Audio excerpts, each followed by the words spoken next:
কিভাবে মানববন্ধন করেছি এই আমাদের চুক্তিবদ্ধ বাংলাদেশ কৃষি উন্নয়ন কর্পোরেশন বিএসটিসির চুক্তিভিত্তিক চাষি বীজ আলুর মূল্য গত বছরের তুলনায় কম দেওয়ার প্রতিবাদে মানববন্ধন অনুষ্ঠিত হয়েছে।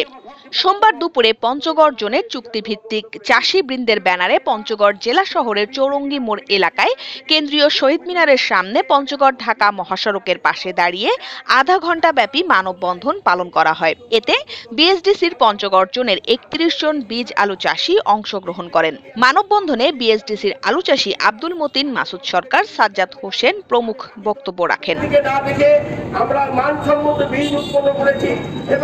মানববন্ধনে বক্তারা বলেন, ২০২৩-২৪ অর্থ বছরে বাংলাদেশ কৃষি উন্নয়ন কর্পোরেশন বিএসডিসি চুক্তিভিত্তিক চাষি বীজ আলুর চাষিদের কাছ থেকে বীজ আলু প্রতি কেজি ৩৬ টাকা দরে কিনেছিলেন। তবে এবার ২০২৪-২৫ প্রতি কেজিতে ৮ টাকা কম দিয়ে ২৬ টাকা দিচ্ছে। বিএসডিসি কারো সাথে পরামর্শ না করেই নিজেরাই এই মূল্য নির্ধারণ করেছেন। অথচ গত বছরের তুলনায় সার ও কীটনাশকের দাম অনেক বেড়েছে, শ্রমিকের মজুরিও বেড়েছে। একজন কৃষক মূলত নিজের জমির সাথে আরো জমি লিজ নিয়ে বীজ আলু উৎপাদন করে থাকে। জমি নিজের দামও বেড়ে গেছে গত কয়েক বছরের তুলনায় অনেক বেশি। কিন্তু এত কিছুর পরেও কোনো কারণ ছাড়াই তারা এবার আলুর দাম কমিয়ে দিয়েছে। আমরা আলুর দাম নির্ধারণের পরপরই নানাভাবে গিয়ে বিএসডিসির দেশের কাছে আমাদের ন্যায্য দাবি প্রতিষ্ঠার জন্য দাবি জানিয়েছিলাম। বিএসডিসি কর্তৃপক্ষ যদি আমাদের দাবি মেনে না নেয় তাহলে আমরা আগামীতে বীজ আলু উৎপাদন বন্ধ করে দেব।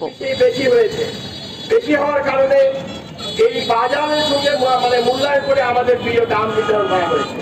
প্রকৃতপক্ষে খাওয়ার আলু উৎপাদন করতে যে পরিমাণ খরচ হয়, মানসম্মত বীজ আলু উৎপন্ন করতে গেলে তার থেকে প্রায় দ্বিগুণ খরচ হয়। এই বিষয়টা আমরা তাদেরকে বোঝানোর চেষ্টা করেছি এবং তারা নিজেরাও জানেন। কিন্তু কতিপয় কর্মকর্তারা তাদের নিজ স্বার্থে তাদেরকে দেখানো হবে যে আমরা বিএসডিসিকে লাভের পর্যায়ে নিয়ে গেছি, এই জন্য আমাদের আলুর দাম, বীজের দামটা কমিয়ে দিয়েছে। তারা বিএসডিসি চেয়ারম্যানকে জানানো হয়েছে যে উৎপাদন খরচ হয়েছে ২৮ থেকে ৩০, অথচ এবার আমাদেরকে সেই দাম দেওয়া হয়েছে ২৬ থেকে ২৮। আমরা বারবার এবার সচিবালয়ে এবং বিভাগীয় পর্যায়ে বিএসডিসিকে আমরা বারবার তাগিদ করেছি যে আমাদেরকে ন্যায্য আলুর দাম দেওয়া হোক। গত বছর আমরা বীজ দিয়েছি সরকারের কাছ থেকে ৫২ টাকা, সেই বীজ ৫২ টাকায় নিয়ে সরকার আমাদেরকে ৩৫ টাকা ৩৬ টাকা কেজি দিয়েছিল।